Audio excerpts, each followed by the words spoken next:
오늘은 성령의 인도하심을 따라 살라, 성령의 인도하심을 따라 살라라는 제목으로 하나님의 말씀을 증거하도록 하겠습니다. 잠시만.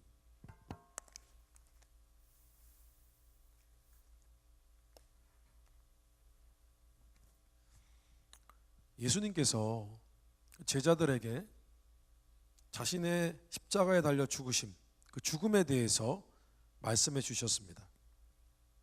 제자들이 매우 당황스러웠겠죠. 그 제자들의 마음 가운데 근심 걱정이 생겼습니다. 왜냐하면 늘 함께 계셔서 가르쳐 주시고 지시해 주시고 그들의 가야 될 길을 인도해 주시는 그 주님께서 옆에 없다고 생각하니까 마음이 굉장히 허전했던 것 같습니다. 이제 어떻게 하나? 누가 예수님처럼 우리를 인도해 주실까? 우리는 이제 무엇을 해야 되나? 그런 일들에 대해서 막막했던 것 같습니다. 근데 그때 예수님께서 제자들에게 위로의 말씀을 전해 주셨습니다. 요한복음 16장 13절에서 15절 말씀에 예수님께서 이렇게 말씀해 주셨습니다. 그러나 그분 곧 진리의 영이 오시면 그가 너희를 모든 진리 가운데로 인도하실 것이다. 그는 자기 마음대로 말하지 않으시고 듣는 것만 일러주실 것이요 앞으로 올 일들을 너희에게 알려주실 것이다. 또 그는 나를 영광되게 하실 것이다. 그가 나의 것을 받아서 너희에게 알려주실 것이기 때문이다. 아버지께서 가지신 것은 다 나의 것이다.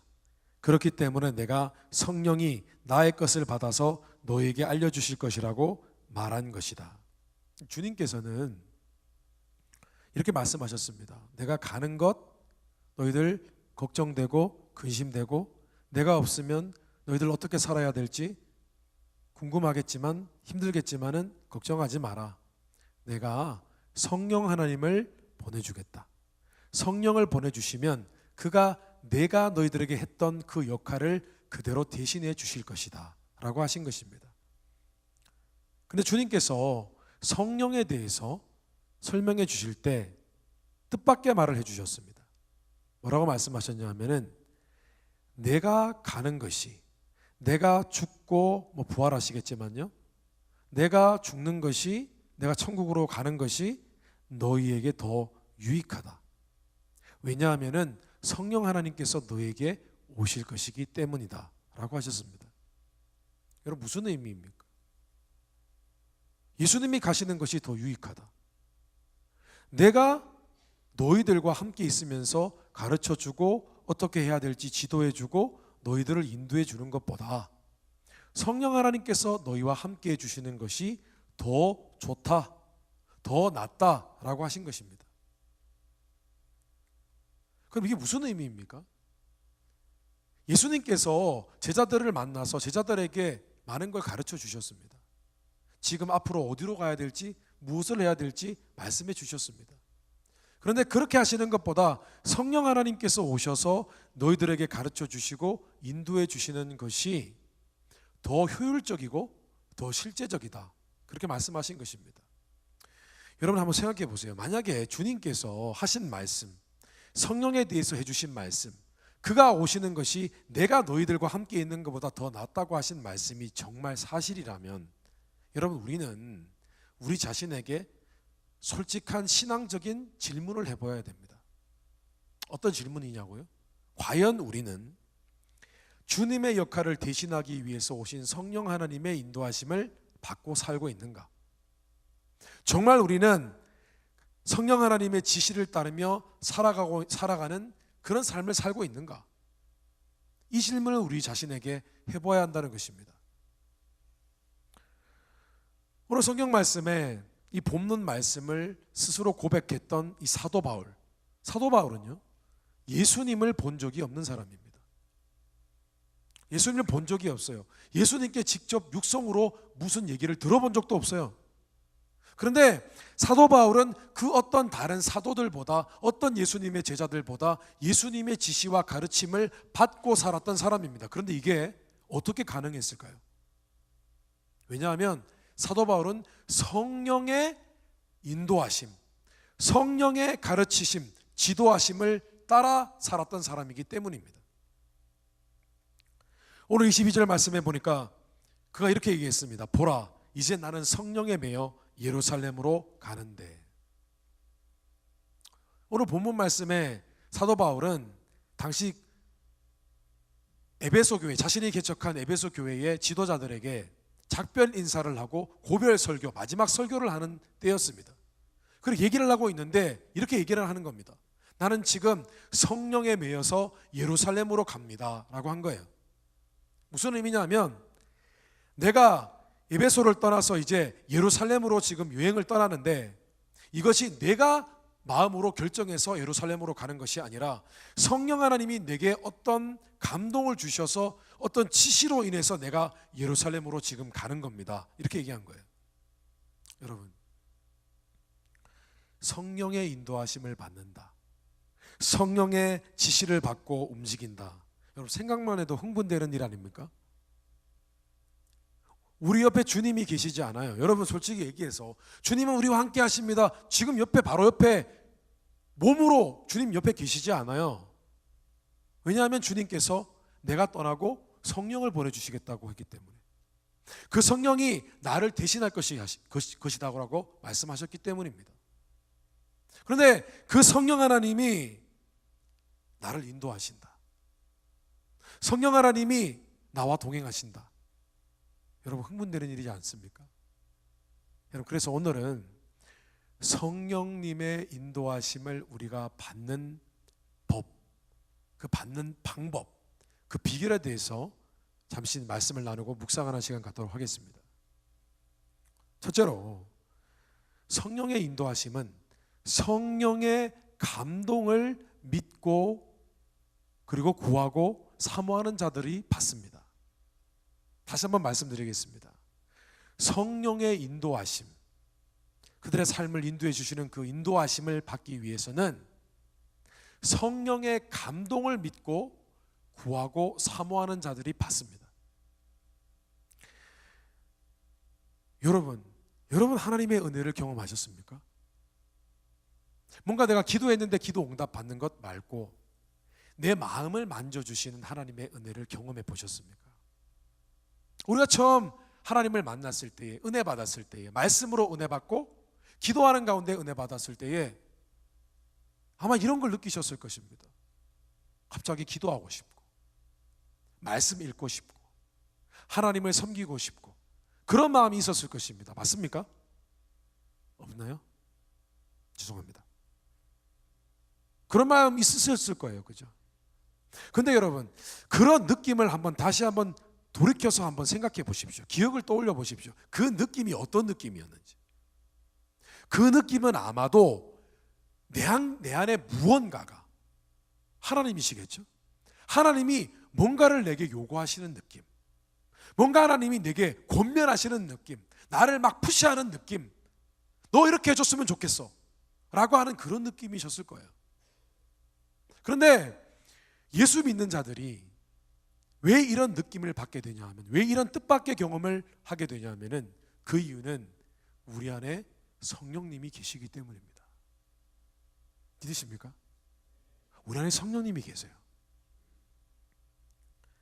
고린도후서 1장 22절 말씀에 하나님께서는 또한 우리를 자기의 것이라는 표로 인을 치시고 그 보증으로 우리 마음에 성령을 주셨습니다 라고 했습니다.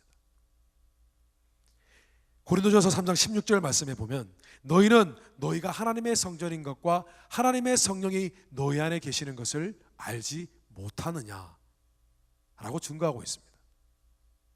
예수 그리스도를 믿으면, 그 안에 은혜를 경험하면 그 안에 성령 하나님이 계십니다. 그런데 이 성령 하나님은요, 단순히 우리 안에 계시는 것만 계시지만은 않습니다. 그분은 우리에게 말씀하십니다. 성경 말씀에 보니까 성령 하나님께서 그 마음 가운데, 예수 그리스도를 믿는 자들의 마음 가운데 계셔서 그들에게 말씀하시는 것을 이렇게 표현합니다. The Holy Spirit Himself testifies. 성령께서 스스로 증거하십니다. 성령께서 스스로 증언하십니다. 이렇게 표현을 합니다. 이게 무슨 말이냐면은, 성령께서 예수 그리스도를 믿는 자들 마음 가운데 계십니다. 그런데 그 성령께서 우리의 마음, 말씀하시는 것이 아니라 우리 안에 있는 우리의 영혼에게 말씀을 하신다는 겁니다. 우리의 영혼에게 아주 짧게 강렬하게 어떤 말씀을 하시면 우리의 마음 가운데 어떤 마음, 어떤 생각이 잔잔하게 떠오르게 되어집니다. 예를 들면은 성경 말씀에는 예수 그리스도를 믿는 자들은 그들이 그 마음에 성령께서 하나님이 우리의 아버지시라는 것을 말씀해 주시기 때문에 우리는 하나님을 아버지로 부를 수 있다, 이런 말씀이 있습니다. 이게 무슨 말씀이냐면은 성령 하나님께서 우리 안에 계셨어요. 우리의 영혼에게 속삭입니다. 하나님이 내 아버지란다. 그러면 우리는 몰라요. 우리의 마음 가운데는 그게 몰라요. 그 느낌을 몰라요. 성령 하나님이 우리의 영혼에게 하나님이 내 아버지란다 말씀하시는 그 말씀이 들리지는 건 아니지만은 그렇게 말씀을 하시는 순간 우리의 마음 가운데는 어떤 마치 우리가 하나님의 아들 같고 하나님의 딸 같고 하나님은 우리의 아버지 같은 그런 강렬한 인상, 영어로는 impression, 어떤 강렬한 인상, 강렬한 감동을 받게 되어지는 거예요. 그러면 마음 가운데 하나님을 아버지로 불러도 어색하지 않은 것이죠. 우리는 이것을 성령의 음성 혹은 성령의 감동이라고 부릅니다. 오늘 22절 말씀에 이렇게 되어 있습니다. 사도 바울은 이렇게 얘기했습니다. 나는 성령에 매여 예루살렘으로 가노라. 여기서 성령에 매여라고 표현을 했어요. 그런데 이 말은요, 성경 원어를 보면은 헬라어로 데오라는 단어입니다. 근데 이 단어는 영어로는 impel 또는 compel이라는 단어의 뜻입니다. 여러분, impel이 무슨 뜻인 줄 아십니까? impel. impel은 마치 마음속에 뭔가를 해야 될 것만 같은 느낌을 갖는다라는 뜻입니다. compel은 강요하다는 뜻입니다. 그러니까 사도 바울은 기도하는 가운데에 마치 내가 예루살렘으로 가야 될 것만 같은 그런 강렬한 인상을 받게 된 것입니다. 그것이 바로 성령의 음성, 성령의 감동이었다는 것입니다. 여러분, 양은 목자의 음성을 듣는다고 했어요. 양은 예수 그리스도를 믿는 자들이고 목자는 예수님이십니다. 양은 목자의 음성을 듣는다는 것은요, 목자는 양에게 얘기한다, 양은 목자의 음성을 듣고 이해한다, 그런 의미입니다. 다시 우리의 신앙생활에 적용해 볼 때에 우리는 이것을 믿어야 됩니다. 주님께서는 성령을 통해서, 성령께서는 우리에게 말씀하고 계십니다. 우리는 성령의 감동을 들을 수 있습니다. 아멘이십니까? 뿐만 아니라 우리는 그러한 성령의 감동, 성령의 인도하심을 사모하고 기도로 간구해야 됩니다. 오늘 23절 말씀해 보니까 우리 이렇게 고백하고 있습니다. 오직 성령이 각 성에서 내게 증언하여. 사도 바울이 선교지를 계속 옮겨 다녔습니다. 그래서 옮겨 다닐 때마다 그는 기도했습니다. 어떤 기도를 했냐 하면은, 하나님 도와주세요, 복음 잘 전하게 해주세요 라는 기도만 한 것이 아니라, 하나님 다음은 어디입니까? 어디로 가야 됩니까? 무엇을 해야 됩니까? 그 기도를 끊임없이 계속했다는 거예요. 하나님 앞에서 하나님 가르쳐 주세요, 이야기해 주세요, 지도해 주세요. Instruction, your instruction 이 필요합니다 라고 그렇게 기도했던 것입니다. 그런데 각 지역을 옮겨 다닐 때마다 성령 하나님께서 그의 바울의 마음, 그 심령 가운데 예루살렘이다, 그런데 그곳에 가면 어려움이 있을 것이다 라는 그런 감동을, 똑같은 감동을 계속해서 반복해서 주셨던 거예요. 바울이 한 번 기도해서 성령의 감동을 받은 것이 아닙니다. 그를 끊임없이 선교를 하면서 살아가면서 하나님께 기도했습니다. 가르쳐 주십시오, 이야기해 주십시오, 말씀해 주십시오. 여러분, 성령의 음성, 성령의 감동은 특별한 때에 특별한 사람에게만 주어지는 것이 아닙니다. 성령의 감동은 예수 그리스도를 믿는 모든 사람들에게 주어진 하나님의 축복의 약속이라는 것입니다. 그런데요, 성령의 감동은 그렇게 디테일하지 않습니다. 그렇게 자세하지 않습니다. 너 어디 가면 밥 먹을 것이고 그 밥에 반찬이 어떻게 나올 것이고 그런 게 아니고요, 매우 심플합니다. 단순합니다. 아주 강렬한 인상으로 우리에게 다가오고 우리는 그 은혜를 받을 때에 내가 지금 무엇을 해야 될지 깨닫게 되어집니다. 그런데요, 그렇게 디테일하지 않지만 성령의 감동이 임하면은 그 감동은 우리의 삶을 온전히 인도하시기에 부족함이 없으십니다. 오늘 말씀에 바울도 예루살렘으로 가야 한다는 것, 환란이 있는 것, 그것 두 가지 외에는 아무것도 몰랐어요. 오늘 말씀에 보니까 그렇게 고백하고 있습니다. 보라, 이제 나는 성령에 매여 예루살렘으로 가는데 거기서 무슨 일을 당할는지 알지 못하노라. 성령의 감동이 뭐 예루살렘 가서 누구를 만나고 없어요. 예루살렘 가라. 그곳에 어려움이 있을 것이다. 그런데 여러분, 놀라운 것은 그 한 번의 성령의 감동, 그 하나의 짧은 성령의 감동 있었기 때문에 사도 바울이 예루살렘에 갔고, 결국 예루살렘에 갔기 때문에 그가 로마까지 가서 로마의 황제 앞에서 예수 그리스도의 복음을 전할 수 있었다는 거예요. 그 한 번의 짧은 성령의 감동으로 말미암은 그 인도하심이 그의 나머지의 삶에 축복된 인도하심, 놀라운 인도하심으로 바뀌었다는 것입니다.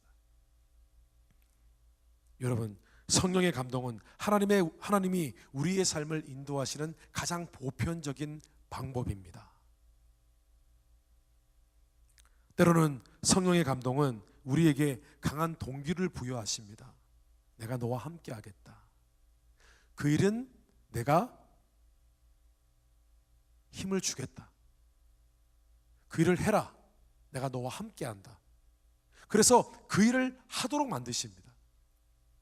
그 일에 대한 확신을 주십니다. 때로는 우리가 이 일을 해도 됩니까? 라고 물을 때에 하나님께서는 우리에게 마음에 확증하십니다. 그렇게 될 것이다. 내가 있기 때문에 그렇게 될 것이다. 된다 라고 하십니다. 뿐만 아니라 성령은 우리에게 감동을 주셔서 하나님이 기뻐하시지 않을 것 같은 일들을 우리 마음 가운데 깨닫게 하셔서 우리가 잘못된 길로 가는 것을 막아주십니다. 다시 한번 말씀드립니다. 성령은 우리의 삶에 동기를 부여하시고 우리의 삶을 확증해 주시고 또한 하나님이 기뻐하시지 않는 일들을 할 때에 그것을 막아주시는 그런 일들을 오늘도 끊임없이 하나님의 사람을 통하여 해주신다는 것입니다. 여러분, 한번 상상해 보십시오. 하나님께 기도합니다. 하나님, 끊임없이 기도합니다. 하나님 도와주세요. 제가 무엇을 해야 됩니까? 하나님, 제가 어디로 가야 됩니까?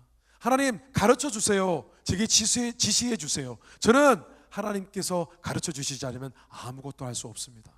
하나님 가르쳐 주세요. 제 의지대로 하지 않겠습니다 라고 고백할 때 어느 날 하나님께서 우리의 마음 가운데 그래, 맞다. 내가 할 것이다. 네가 지금 하는 일 조금도 두려워하지 말라. 그렇게 말씀하신다면 여러분, 기가 막힌 일 아닙니까?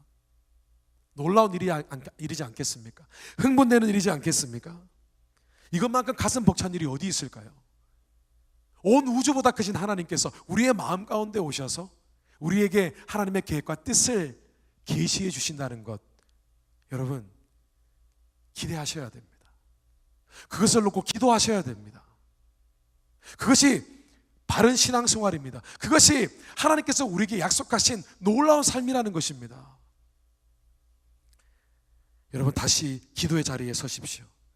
성령의 감동이 없이는 하나님께서 내 마음 가운데 deep impression, 정말 강한 인상으로 무언가를 말씀하지 않으실 때는 움직이지 않겠다고 결단하십시오.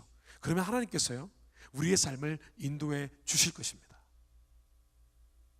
여러분, 제가 지금 신비적인 것을 얘기하고 있는 것입니까? 아니요, 신비적이지 않습니다. 전혀 신비적이지 않습니다. 이것은 예수 그리스도께서 믿는 자에게 주신 축복입니다. 약속입니다. 여러분, 그것을 받고 누리는 영적인 삶을 살게 되시기를 주님의 이름으로 축원합니다. 둘째로, 성령의 인도하심은 하나님의 뜻에 순종하는 자가 받습니다. 성령의 인도하심은요, 단순히 기도만 해서 되는 것이 아니라 하나님의 뜻에 온전히 순종하는 사람이 듣습니다. 오늘 말씀의 사도 바울은 자신이 받은 성령의 감동에 대해서 다음과 같은 헌신의 고백을 합니다. 내가 이런 감동을 받았습니다. 이런 예루살렘으로 가라는 감동을 받았습니다. 그러면서 24절에 이런 고백을 합니다. 내가 달려갈 길과 주 예수께 받은 사명 곧 하나님의 은혜의 복음을 전하는 일을 마치려 하면은 나의 생명조차 조금도 귀한 것으로 여기지 아니하노라. 이 고백에 의하면 바울은요, 예루살렘으로 가는 것과 그곳에서 어려움을 겪을 것이라는 성령의 감동을 받기 이전에 이미 그의 마음속에는 전도와 선교라는 하나님의 뜻, 하나님의 사명을 위해서라면 목숨을 바치겠다는 그런 각오가 있었어요. 이게 무슨 말이냐면은 바울이 받은 성령의 감동케 하심, 성령의 음성이 바울 자신의 삶과 하나님의 뜻과 전혀 무관한 것이 아니었다는 거예요. 뭔가 새롭거나 뭔가 신비적이거나 어느 날 갑자기 복권사 당첨될 거야, 그런 게 아니라 본인이 하나님 뜻대로 살기로 한 삶과 관계되어 있는 음성을 받았다는 것입니다. 여러분, 이 사실은 굉장히 중요합니다. 하나님의 음성, 하나님의 감동은 절대적으로 하나님 뜻과 하나님이 주신 사명과 개연성이 있습니다. 관계되어 있다는 것입니다. 그 어떤 것도 생뚱맞게 하나님의 뜻과 전혀 관계없는 그런 음성 하나님 주시지 않습니다. 하나님의 뜻, 하나님의 말씀과 위배되는 그런 감동을 주시는 법이 없습니다. 성령님은요, 이런 말씀하셨습니다. 성경 말씀에 이런 말씀이 있습니다. 너희가 주님의 몸된 교회를 사랑하라. 성령이 하나 되게 하신 것을 힘써 지키라. 모이기를 패하는 자들의 어떤 습관과 하지 말고 그날이 오물 볼수록 더욱 그리하라. 교회를 사랑하라고 했어요, 성경 말씀에. 그런데 성경 말씀은 어느 날 갑자기 특별한 일이 아닌데 교회를 떠나라, 신앙생활 그만두라, 그런 말씀 하지 않으십니다. 성령님은 내가 물질보다 나를 더 사랑하느냐? 네가 다른 것보다 나를 더 사랑해야 되지 않겠느냐? 라고 말씀하시지, 어느 날 갑자기 나타나서 거기에 100만 불을 투자하라, 30배, 60배, 100배의 결실을 맺게 될 것이다, 그런 말씀하지 않으십니다.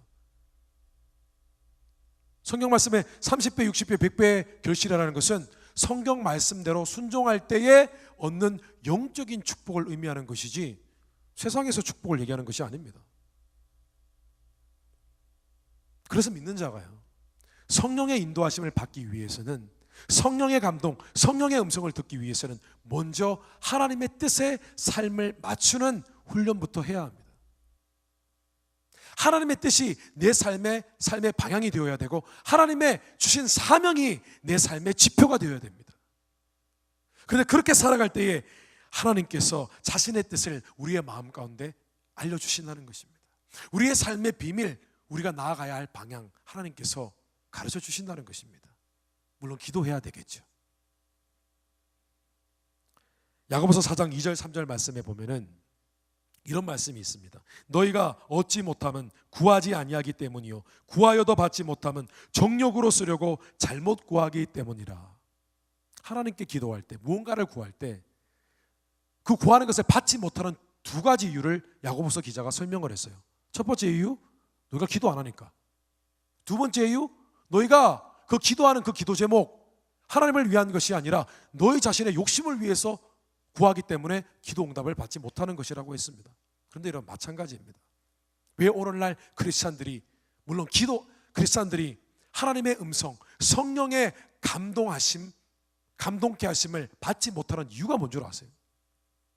왜 하나님의 음성을 듣지 못하고 늘 자기의 뜻대로만 살아가고 감동이 오지 않는 이유 두 가지입니다. 동일합니다. 구하지 않기 때문에, 하나님께 묻지 않기 때문에.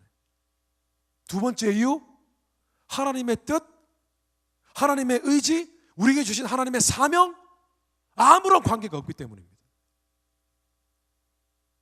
그런데 만약에 여러분, 우리가 하나님의 뜻과 우리의 삶이 같이 가게 되어지면, 하나님의 뜻에 우리가 온전히 순종하는 삶을 살게 되어지면, 우리의 삶의 목표가 하나님이 주신 사명이 되어지면 여러분, 우리가 구하면, 하나님께 물으면, 기도하면 하나님 우리에게 가르쳐 주신다는 것입니다. 우리에게 자신의 음성을 주신다는 것입니다. 우리에게 자신의 감동을 주신다는 것입니다. 저는 여러분들과 나누고 싶은 간증이 하나 있습니다. 이미 집회 때나 금요 예배 때 제가 한번 나누었던 그런 간증입니다. 여러분, 우리 감사하는 교회 주차 봉사가 있습니다. 1부, 2부, 3부 때 주차를 합니다. 여러분, 미국 전체의 어느 한국 교회를 가도 청년부 형제 자매들이 교회에 주차 봉사를 하는 일은 없습니다. 전 그런 걸 본 적이 없습니다. 그런데 우리 YDC 청년들이 주차 봉사를 맡게 된 이유가 있습니다. 그런 비하인드 스토리가 있어요. 어떻게 청년부가 주차팀을 섬기게 되었느냐. 어느 날 담임 목사님께서 제게 오셨어요.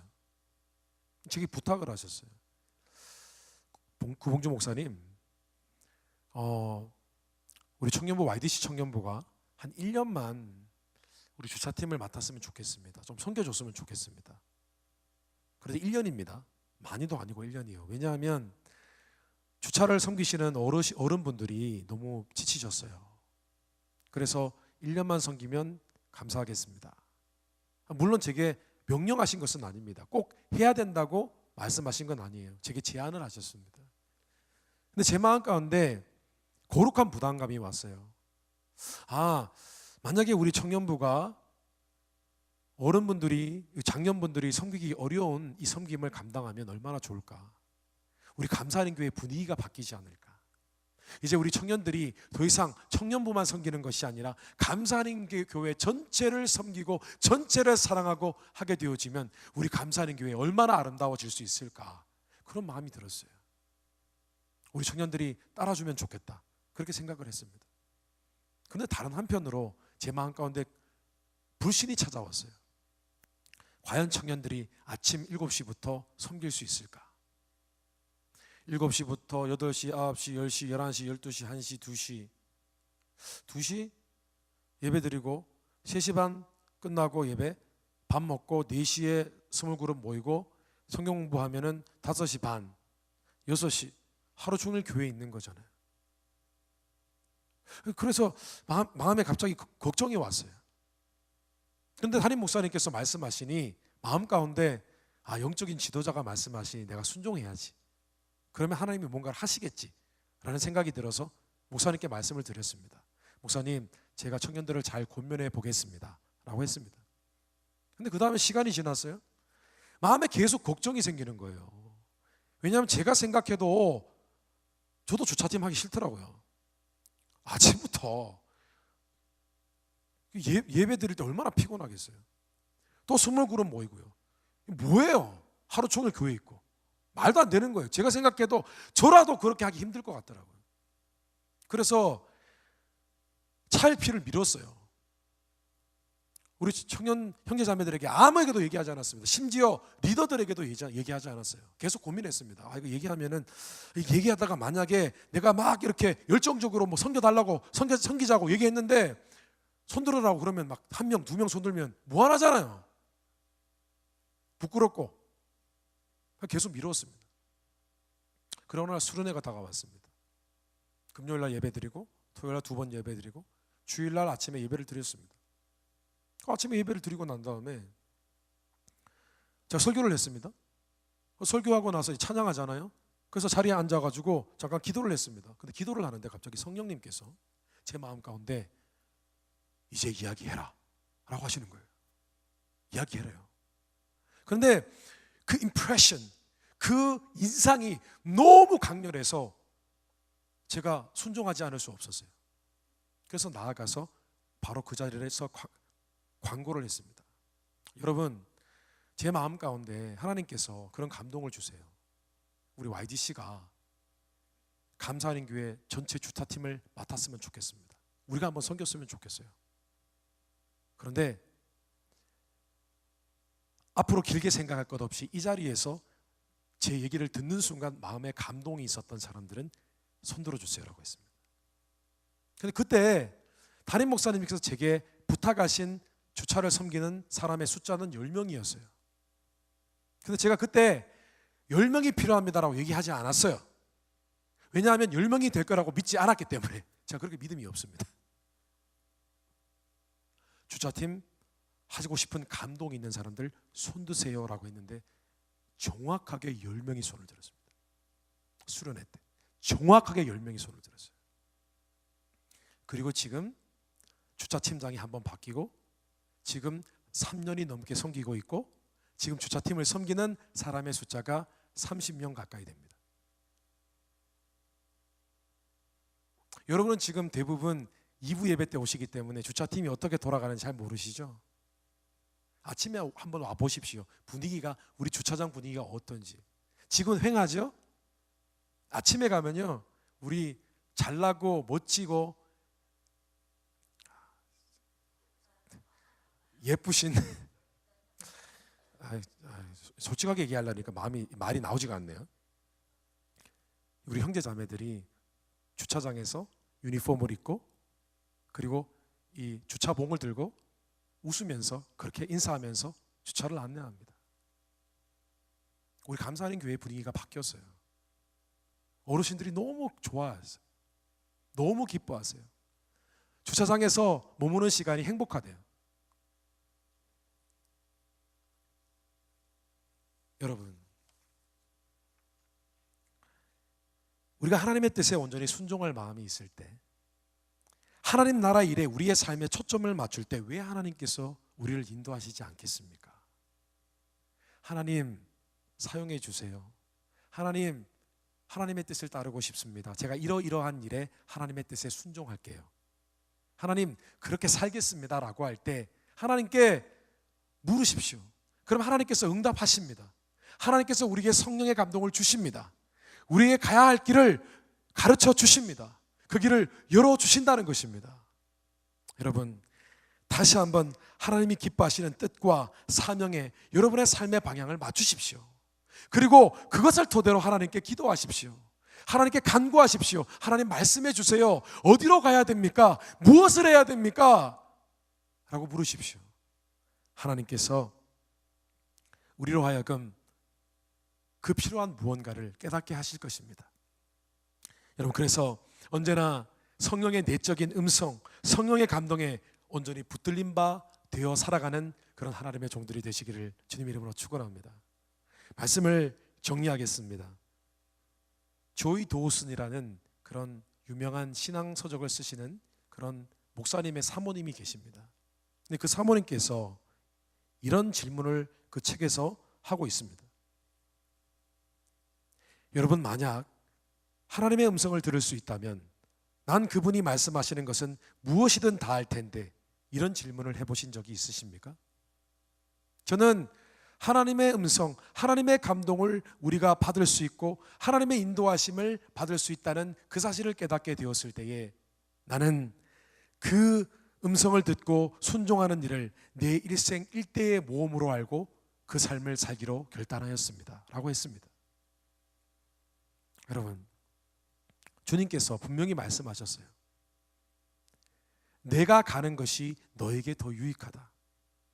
그 성령이 우리에게 오시면 그가 내가 하는 일을 대신 하실 것이다. 그런데 그것이 내가 너희들에게 해주고 가르치고 인도했던 것보다 더 유익할 것이다.